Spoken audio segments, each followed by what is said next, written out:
Hello दोस्तों, कैसे हैं आप लोग। मैं नीलकमल वार्ष्णेय नीलकमल रेसिपी में आपका बहुत बहुत स्वागत करती हूँ। आज मैं आपके सामने बहुत ही अच्छे से किचन टिप्स लेकर आई हूँ जो कि आपके बहुत ज़्यादा काम के हैं। ये छोटे छोटे टिप्स ऐसे होते हैं जिनके बारे में हमें कभी कभी नॉलेज भी नहीं होती, लेकिन अगर हमें ये टिप्स पता चलते हैं तो हम अपना बहुत ज़्यादा काम आराम से कर सकते हैं। साथ ही अपना जो हमारा फालतू समय इन कामों में लग जाता है वो हमारा समय भी बच जाता है। तो ये टिप्स ऐसे होते हैं कि अगर हमें कोई बताता है तो बहुत ही अच्छा लगता है कि ये कितने अच्छे से टिप्स हैं जो कि हमने किए हैं। तो चलिए अपने वीडियो की तरफ चलती हूँ। लेकिन अगर आप मेरे वीडियो में सबसे पहले देखने वाले दर्शक हैं तो सबसे पहले आप मेरे चैनल को सब्सक्राइब कीजिएगा। देखिए, ये हम पोछा लगाते हैं ना वाइपर से, तो अक्सर जब पोछा लगाते हैं तो पोछा लगाते लगाते पोछा जो होता है वो निकल जाता है। तो वाइपर से वैसे तो बहुत ही अच्छे से पोछा लगता है, लेकिन जब हम इस तरह से अपनी तौलिए को लपेटते हैं या जो भी कपड़ा आप इस्तेमाल करती हैं उसको वाइपर पर लपेटती हैं तो वो निकल जाता है। तो मैं आपको बताऊँगी कि आपको अपने पोछे को किस तरह से लगाना है। तो बस एक पुराने से 2 रबड़ बैंड ले लीजिए जो आप इस्तेमाल नहीं करती हो। उन रबड़ बैंड को आप इस तरह से लगाएंगी तो देखिए आपका पोछा जो है बिल्कुल भी नहीं निकलेगा, इतना टाइट हो जाएगा। आराम से आप पूरे घर का पोछा इस तरह से लगा सकती हैं। तो देखिए इस तरह से मैंने ये छोटा सा टॉवल लिया है जिससे मैं अक्सर अपने घर में पोछा लगाती हूँ।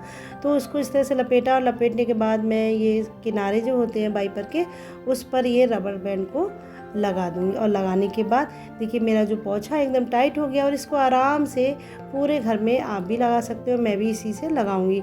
तो कभी भी मेरे सामने इस तरह से समस्या आती है कि वाइपर से पोछा लगा रही हूँ और पोछा निकल के गिर गया तो मैं 2 रबड़ बैंड लेती हूँ और उसको इस तरह से लगा देती हूँ और इस तरह से बहुत ही ज़्यादा जल्दी से पोछा भी लग जाता है। और इस तरह से मैं अपने किचन के या अपने कमरे के पंखों को भी साफ़ कर लेती हूँ, उसकी टाइल्स को भी साफ़ कर लेती हूँ। तो आपके सामने कभी भी ऐसी समस्या है, बस 2 रबड़ बैंड लीजिएगा, उसको वाइपर पर इधर उधर किनारे पर लगाकर आप अपने घर के काम को आसान बना सकती है। साथ ही आप जल्दी जल्दी पोछा लगाकर अपना बहुत ज़्यादा कीमती समय भी बचा सकती है। देखिए कितनी अच्छी सी टिप्स है।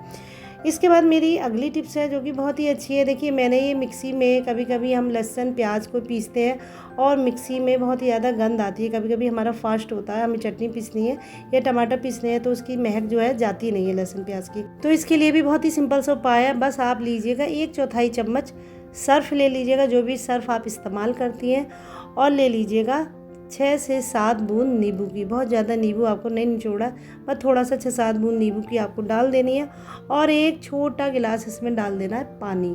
इसके बाद जार को आप ग्राइंड कर लीजिए और ग्राइंड करने के बाद देखिएगा आपके जार में से बिल्कुल भी गंध नहीं आएगी।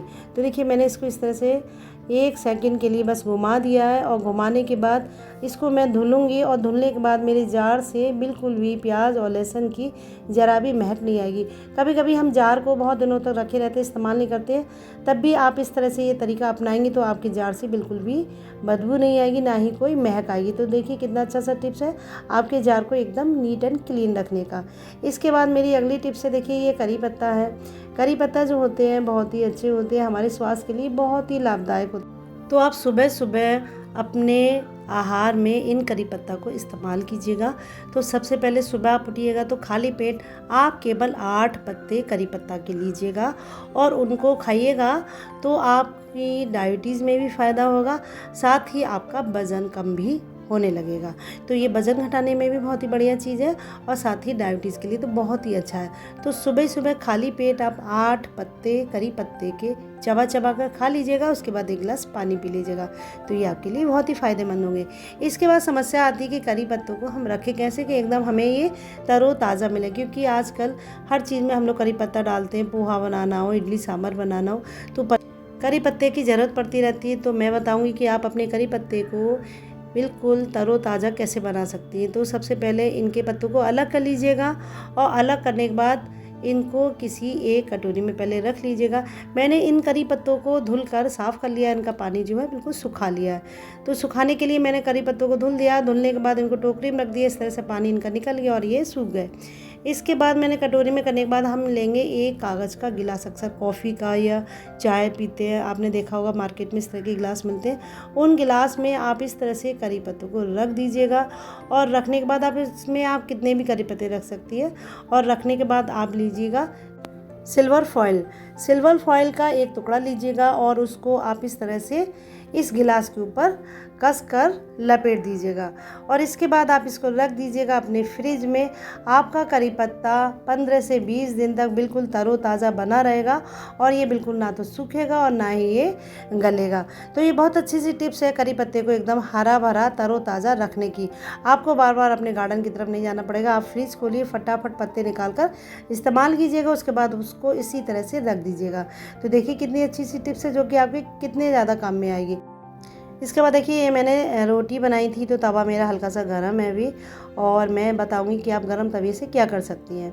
तो देखिए मैंने बच्चों के कंघे लिए थे, लेकिन कंघे के जो दांते हैं वो एकदम नुकीले हैं। इनको मैंने कंघी किया बच्चों के तो उनके चुभने लगे। तो अगर इस तरह के आपके कंघे हो तो आप बस हल्के से गर्म तवे पर उनको धीरे धीरे इस तरह से रगड़ दीजिए कंघे को। तो इससे जो उसके दांते हैं वो एकदम सॉफ्ट हो जाएंगे और जो नुकीलापन होता है वो उनका ख़त्म हो जाएगा। तो आपके बच्चों के काटने के लिए बहुत ही अच्छे से इस तरह से ये कंघे बन जाएंगे। तो कभी भी इस तरह के कंघे अगर नुकीले हों तो आप गर्म तवे पर इस तरह से हल्का सा उसको रब करिएगा, आपका कंघा बिल्कुल ठीक हो जाएगा। तो आपको ये सारी टिप्स कैसी लगी मुझे कमेंट बॉक्स में ज़रूर बताइएगा, और अगर आपको कोई नई टिप्स पता हो तो मुझे ज़रूर बताइएगा। मैं अपनी वीडियो में आपकी टिप्स ज़रूर डालूँगी।